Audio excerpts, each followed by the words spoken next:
Hello friends, स्वागत है हमारे YouTube channel the ambition family में। फ्रेंड्स, आज के हम वीडियो में देखेंगे लूसेंट टारगेट के पेज नंबर 9 से 10 तक।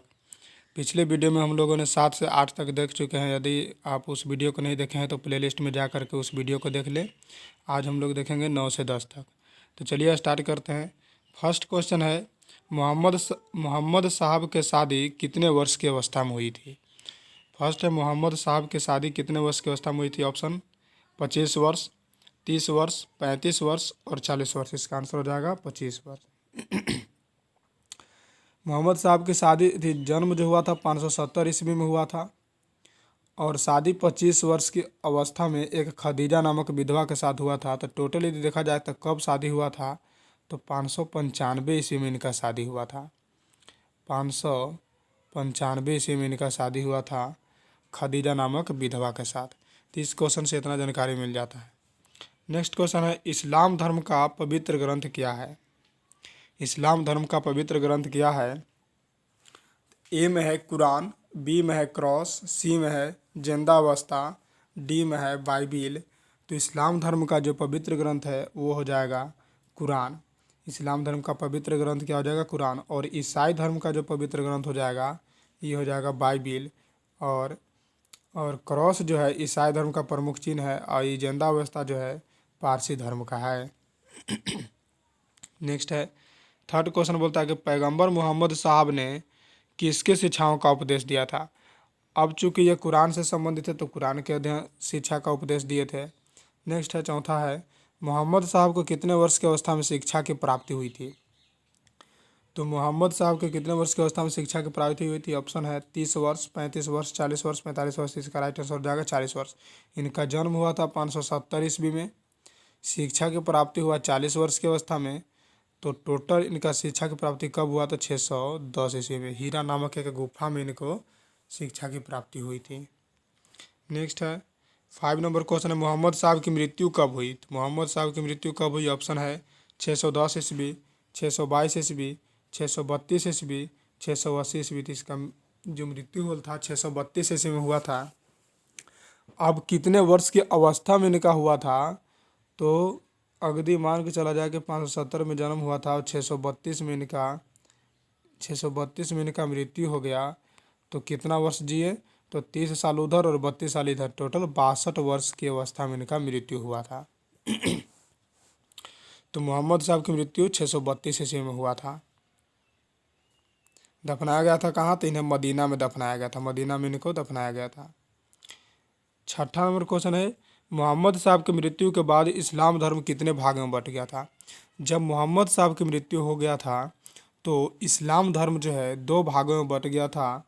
एक था शिया और एक था सुन्नी। एक क्या था, शिया और एक सुन्नी था।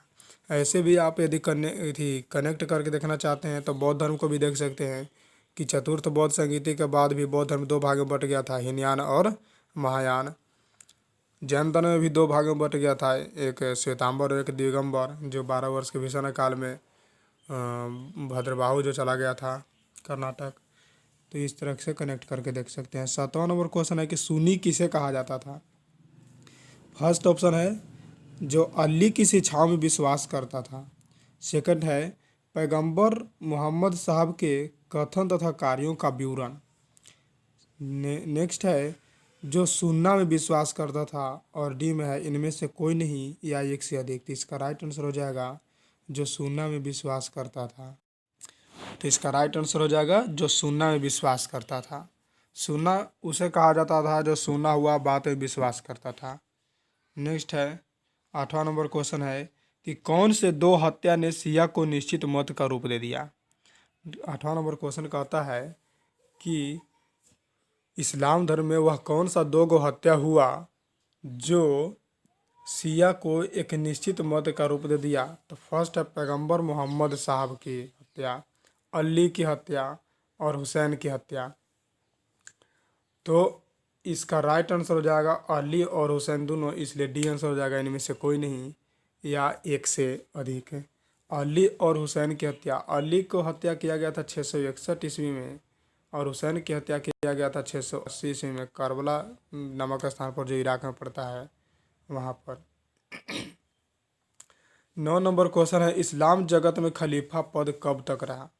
अब इस्लाम जगत में एक खलीफा पद चला था, और वो खलीफा पद जो है, या इसे भी कह सकते हैं कि इस्लाम जगत का इस पैगंबर मोहम्मद साहब के जो उत्तराधिकारी होते थे वो खलीफा कहलाते थे।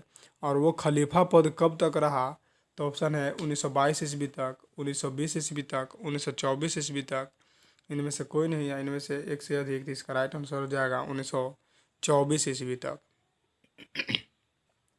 नेक्स्ट है, पैगंबर मोहम्मद साहब का जीवन चरित्र सबसे पहले किसने लिखा था। ऑप्शन इब्न इसाक, कमाल पाशा, देवदत्त जिब्रियल, इनमें से कोई नहीं या एक से अधिक है। तो इसका राइट आंसर हो जाएगा इब्न इसाक। और ये जो क्वेश्चन है कमाल पाशा, ये तुर्की के था। ये कौन था, तुर्की का था। जो खलीफा पद जो 1924 में समाप्त हुआ था, खलीफा पद 1924 में जब समाप्त हुआ था, तो इसी ने समाप्त किया था इसको, है ना। कमाल पाशा तुर्की के मुस्तफ़ा थी, अब मुस्तफ़ा कमाल पाशा इसका पूरा नाम है। और ये देवदूत जिब्रियल जो था, ये कुरान अरबी भाषा में पैगंबर मोहम्मद साहब को लिखने का प्रयास किए थे, उनके विचार को कुरान के अरबी भाषा में। 11वां नंबर क्वेश्चन है कि भारत में इस्लाम का आगमन किसके जरिए हुआ। फर्स्ट है तुर्क, बी में है अरब, सी में फ्रेंच, डी में चाइनीज। तो इसका राइट आंसर यदि देखा जाए तो इसका राइट आंसर हो जाएगा अरबों के द्वारा। जब 712 ईस्वी में मोहम्मद बिन कासिम आक्रमण किया था, तो उस समय से माना जाता है कि इस्लाम का आगमन हुआ है, जबकि इस्लाम धर्म का पहले ही विकास हो चुका था 570 में, जब पैदा हुए थे पैगंबर मोहम्मद साहब, लेकिन माना जाता है उसी समय से। 12 है, भारत में मक्का किस ओर पड़ता है। तो भारत में मक्का किस ओर पड़ता है, ए में है उत्तर, बी में है दक्षिण, सी में पूर्व, डी में पश्चिम। तो इसका राइट आंसर हो जाएगा पश्चिम। इसका राइट आंसर हो जाएगा पश्चिम। और इसी के दिशा को किबला कहा जाता है, जो नमाज करता है आदमी पश्चिम की तरफ। 13वां नंबर कहता है कि ईसाई धर्म के संस्थापक कौन थे। ए में पैगंबर मोहम्मद साहब, बी में ईसा मसीह, सी में जोसेफ, डी में अब्दुल्ला। तो ईसाई धर्म का जो संस्थापक थे वो ईसा मसीह थे। जो अभी ईसवी चलता है वो इन्हीं के जन्म से स्टार्ट माना जाता है। इन्हीं के जन्म लगभग 4 ईसा पूर्व में इनका जन्म हुआ था। लगभग 4 ईसा पूर्व माना जाता जन्म हुआ था, तो लगभग इनका जन्म ईस्वी में माना जाता है। और 33 ईस्वी में इनको रोमन के गवर्नर था पोंटियस, है ना, उन्होंने इनको सूली पर चढ़ा दिया था। चलिए तो नेक्स्ट देखते हैं, ईसा मसीह को सूली पर किसने चढ़ाया था। तो आ ही गया, तो किसने चढ़ाया था, तो रोमन के गवर्नर था पोंटियस। तो ये हो गया। ईसा मसीह को सूली पर कब चढ़ाया गया था, ये भी हम लोग अभी देखे कि 33 ईस्वी में चढ़ाया गया था। तो इसका राइट आंसर हो जाएगा डी, 33 ईस्वी में। 16 नंबर क्वेश्चन है कि ईसाई किसमें विश्वास रखते थे। ईसाई किसमें विश्वास रखते थे। तो ऑप्शन है, ए में है त्रिरत्न, बी में है त्रित्व, सी में त्रिपिटक, और डी में है इनमें से कोई नहीं। तो इसका राइट आंसर हो जाएगा त्रिरत्व। त्रिरत्व में विश्वास रखते थे। त्रिरत्व कौन कौन थे, तो ईश्वर पिता, ईश्वर पुत्र और ईश्वर पवित्र आत्मा। ये ईसाई धर्म विश्वास रखते थे त्रिरत्व में। त्रिरत्न त्रिरत्न जो था वो जैन धर्म का था, है ना। और त्रिपिटक जो था वो बौद्धों का था। 17 देखते हैं, पारसी धर्म के अनुयायी कौन से ईश्वर को मानते थे। पारसी धर्म के जो अनुयायी थे वो कौन से ईश्वर को मानते थे। तो ऑप्शन है विष्णु, बी में है अग्नि पूजक, सी में है अहूर और डी में महेश। तो ये एक ईश्वर अहूर को मानते थे। नेक्स्ट है, पारसी धर्म के अनुयायियों को क्या कहा जाता था। तो पारसी धर्म के जो अनुयायी थे उनको अग्नि पूजक कहा जाता था। 19 नंबर क्वेश्चन है कि मगध के सबसे प्राचीन वंश का संस्थापक कौन था। बिंबिसार, बृहद्रथ, घटोत्कच, अजातशत्रु। तो मगध के जो सबसे प्राचीन वंश के संस्थापक था उसे बृहद्रथ कहा जाता था। बृहद्रथ जो था मगध वंश के सबसे प्राचीन वंश के संस्थापक था। अब घटोत्कच जो यहाँ लोक रहा है ये बृहद्रथ का पुत्र था। घटोत्कच बृहद्रथ का पुत्र था। नेक्स्ट, हर्यक वंश का संस्थापक कौन था। ऑप्शन है बिंबिसार, बृहद्रथ, घटोत्कच, अजातशत्रु। इसका राइट आंसर हो जाएगा बिंबिसार। और बिंबिसार को हत्या करके अजातशत्रु मगध की गद्दी पर बैठा था। और अजातशत्रु कौन था, तो बिंबिसार का पुत्र था। नेक्स्ट है, 21 नंबर क्वेश्चन है कि बिंबिसार ने किसको हरा करके अंग राज्य को मगध में मिला लिया था? ए में है बिंदुसार, बी में है बृहद्रथ, सी में है ब्रह्मदत्त, डी में अजातशत्रु। तो इसका राइट आंसर हो जाएगा ब्रह्मदत्त को हरा करके। ब्रह्मदत्त को हरा करके अंग राज्य को मगध में मिला लिया था बिंबिसार। 22वां नंबर बोलता है क्वेश्चन कि राजगीर का निर्माण, राजगिरी लिखा गया है, राजगीर का निर्माण किसने कराया था? तो बिंदुसार, बृहद्रथ, बिंबिसार, अजातशत्रु। इसका राइट आंसर हो जाएगा बिंबिसार। राजगीर का निर्माण किया था और इसे अपनी क्या किया था? राजधानी बनाया था। नेक्स्ट है बिंबिसार ने मगध पर करीब कितने वर्ष तक शासन किया था? तो बिंबिसार मगध पर करीब कितने वर्ष तक शासन किया था? ऑप्शन है 50 वर्ष, बी में है 52 वर्ष, सी में है 45 वर्ष, डी में है 40 वर्ष। तो इसका राइट आंसर हो जाएगा 52 वर्ष। ये 52 वर्ष तक टोटल मगध पर शासन किया था। 24 नंबर क्वेश्चन है कि मगध साम्राज्य का वह कौन सा शासक था जिसने अपने साम्राज्य के विस्तार के लिए वैवाहिक संबंध स्थापित किया था? Option A Ajatashatru, B Bimbisara, C Udayana, D Nagadashaka. तो इसका राइट आंसर हो जाएगा बिंबिसार। बिंबिसार ने वैवाहिक संबंध को स्थापित करके मगध साम्राज्य को विस्तार करने का प्रयास किया था। इन्होंने 3 शादी किया था, जो एक था कौशल नरेश प्रसेनजीत की बहन माँ कोसला से किया था, चेटक की पुत्री चेलना से किया था, एक मध्य देश की राजकुमारी थी क्षेमा, उसको जो शादी किया था। तो ये टोटल 3 शादी किया था मगध साम्राज्य को विस्तार करने में। 25 नंबर बोलता है कि इनमें से किस शासक का उपनाम कुनिक था? ए में है अजातशत्रु, बी में है बिंबिसार, सी में है उदयन, डी में है नागदशक। तो अजातशत्रु का उपनाम कुनिक था। नेक्स्ट, पाटिलग्राम की स्थापना किसने किया था? ए में है अजातशत्रु, बी में बिंबिसार, सी में उदयन, डी में नागदशक। तो इसका राइट आंसर हो जाएगा उदयन। उदयन ने पाटिलग्राम की स्थापना किया था। 27 नंबर क्वेश्चन है कि बिंबिसार की हत्या किसने किया था? ए में अजातशत्रु, बी में बृहद्रथ, सी में उदयन, डी में नागदशक। तो इसका राइट आंसर हो जाएगा अजातशत्रु। अभी कुछ देर पहले हम लोग बताए थे हमने कि बिंबिसार का हत्या किया था अजातशत्रु, जो उसका पुत्र था। ठीक है। अजातशत्रु प्रारंभ में किस धर्म से संबंधित था? तो बौद्ध धर्म, जैन धर्म, ईसाई धर्म, इस्लाम धर्म। तो इसका राइट आंसर हो जाएगा जैन धर्म। प्रारंभ में जो था ये जैन धर्म से संबंधित था, लेकिन बाद में ये पूर्ण बौद्ध हो गया था। 29 पितृहंता के नाम से किसे जाना जाता है? पितृहंता मतलब पिता का हत्या करने वाला। तो ये अजातशत्रु को जाना जाता है। 30 नंबर बोलता है कि हर्यक वंश का अंतिम राजा के रूप में किसे जाना जाता है? तो हर्यक वंश का अंतिम राजा के रूप में किसे जाना जाता है? ए में है बिंबिसार को, बी में है अजातशत्रु को, सी में उदयन को, डी में नागदशक को। तो आंसर क्या हो जाएगा इसका? नागदशक। क्या हो जाएगा? नागदशक। नागदशक को जाना जाता है हर्यक वंश का अंतिम राजा के रूप में। नेक्स्ट है 31 नंबर क्वेश्चन देखते हैं। कहता है कि शिशु नाग वंश की स्थापना किसने किया था? तो ए में बिंबिसार को, अजातशत्रु, शिशुनाग, नागदशक। तो इसका राइट आंसर हो जाएगा शिशुनाग। शिशुनाग वंश की स्थापना शिशुनाग ने ही किया था। शिशुनाग ने ही किया था। 32 नंबर बोलता है कि शिशुनाग वंश का अंतिम राजा कौन था?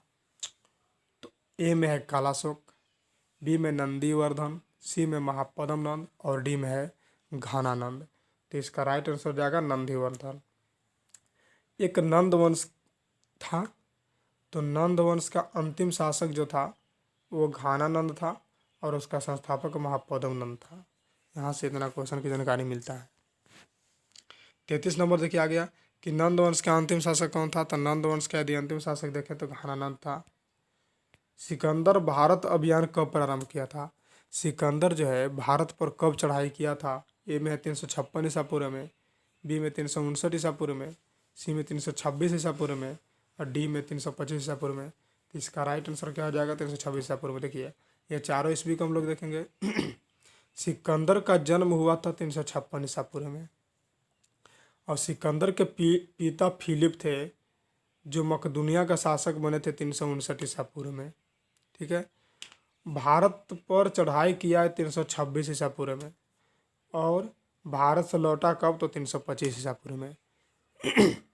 जब ये भारत आक्रमण किया था तो झेलम नदी के तट पर एक पंजाब के शासक पोरस था, उसके साथ इनका युद्ध हुआ था।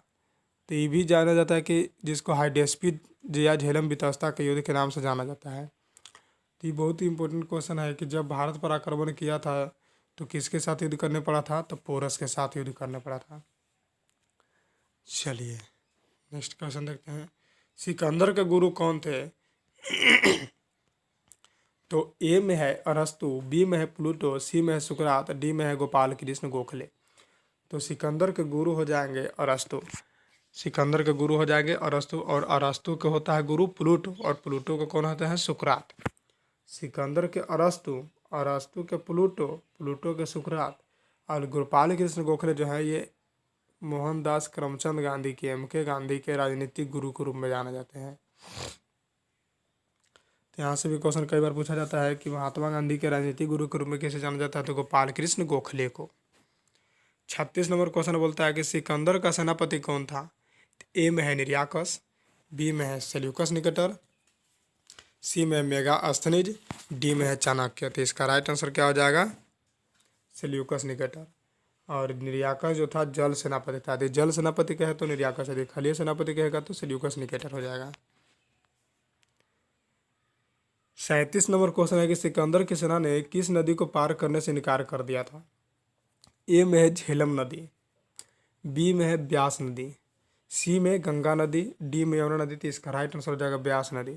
ब्यास नदी के पश्चिमी तट पर पहुंच करके इसके सेना ने, सिकंदर की सेना ने उसे पार करने से इनकार कर दिया था। तब क्या हुआ था कि सिकंदर स्थल मार्ग द्वारा 325 ईसा पूर्व में भारत से लौटा था, जब नदी को पार करने से इनकार किया था। तो 38 नंबर है कि सिकंदर और पोरस के बीच जो युद्ध हुआ था वह किस नदी किनारे हुआ था? आएंगे गया तो अभी हम लोग पढ़े कि झेलम में नदी के तट पर हुआ था। 39 नंबर क्वेश्चन है कि सिकंदर की मृत्यु कहाँ हुआ था? ए में है श्रवण बेलगोला में, बी में झेलम नदी के तट पर, सी में है बेबीलोन में, और डी में है बौकेफला में। तो इसका राइट आंसर हो जाएगा बेबीलोन में। इसका इन्होंने एक बौकेफला नामक नगर बसाया था झेलम नदी के तट पर। बोकेफला नगर बसाया था जो उसके घोड़ा के नाम पर था। इसके प्रिय घोड़ा का नाम था बोकेफला, उसी के नाम पर एक बोकेफला नगर बसाया था। 40 नंबर है कि मौर्य साम्राज्य का संस्थापक कौन था? तो चंद्रगुप्त मौर्य। कौन था? चंद्रगुप्त मौर्य। 41 चंद्रगुप्त मौर्य को सेंड्रोकोटस किसने कहा? तो चंद्रगुप्त मौर्य को सेंड्रोकोटस किसने कहा? ए में है प्लूटार्क, बी में है जस्टिन, सी में विलियम जोस, और डी में है चाणक्य। तो सेंड्रोकोटस किसने कहा? तो प्लूटार्क ने कहा था। 42 नंबर है कि अर्थशास्त्र के लेखक कौन है? तो अर्थशास्त्र के लेखक कौन है? ए में है विष्णुगुप्त, बी में है इनमें से सभी, सी में है कौटिल्य, डी में है चाणक्य। तो चूंकि चाणक्य के ही ये सभी नाम है, कौटिल्य या विष्णुगुप्त, इसका राइट आंसर हो जाएगा इनमें से सभी। 43 नंबर क्वेश्चन है कि सेल्यूकस निकेटर ने चंद्रगुप्त मौर्य को कितने प्रांत दिए थे? 1, 2, 3 या 4? तो इसका राइट आंसर हो जाएगा 4। काबुल, कंधार, हेरात और मखरान। ये क्यों दिए थे? तो एक युद्ध हुआ था जिसमें सेल्यूकस निकेटर हार गया था चंद्रगुप्त मौर्य से, तो अपने पुत्री का विवाह किया था कार्नेलिया जिसका नाम था, चंद्रगुप्त मौर्य के साथ कर दिया। और युद्ध के संधि के जो शर्त था उसके अनुसार काबुल, कंधार, हेरात और मखरान, ये 4 जो प्रांत है सेल्यूकस निकेटर चंद्रगुप्त मौर्य को दिए थे। तो क्वेश्चन है कि सेल्यूकस निकेटर ने चंद्रगुप्त मौर्य को कितने प्रांत दिए थे? तो 4 को। कौन कौन? काबुल, कंधार, हेरात और मकरान। तो इस क्वेश्चन से इतना जानकारी मिलता है। नेक्स्ट है 44 नंबर क्वेश्चन है कि चंद्रगुप्त मौर्य किस धर्म से संबंधित है? जैन धर्म, बौद्ध धर्म, ईसाई धर्म या इस्लाम धर्म? तो इसका राइट आंसर हो जाएगा जैन धर्म। ये जैन धर्म से संबंधित है। 45 नंबर क्वेश्चन है कि चंद्रगुप्त मौर्य और सेल्यूकस के बीच हुए युद्ध का जो वर्णन है वो किसने किया था?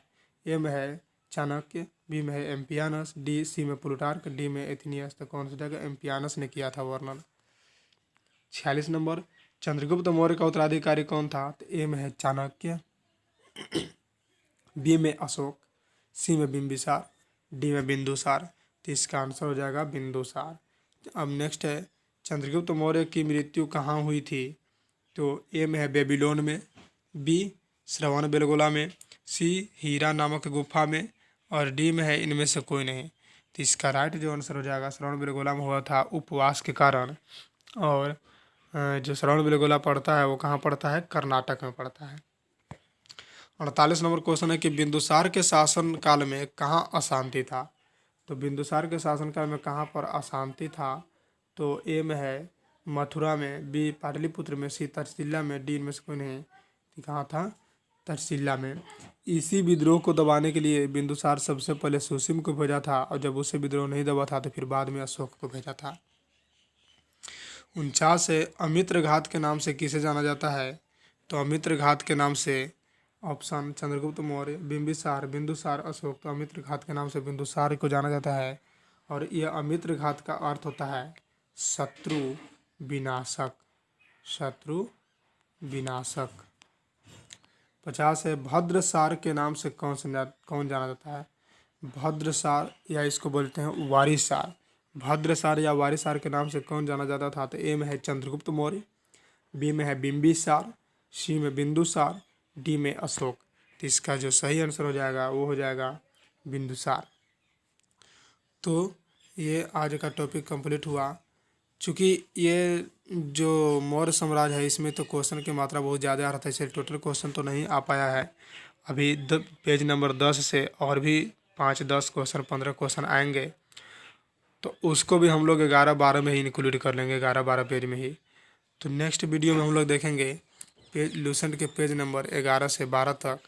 यदि आप इसके पहले के सीरीज को नहीं देखे हैं, पहले के वीडियो को नहीं देखे हैं, तो प्लेलिस्ट में दिया है, उसको जा कर के पहले देख लें।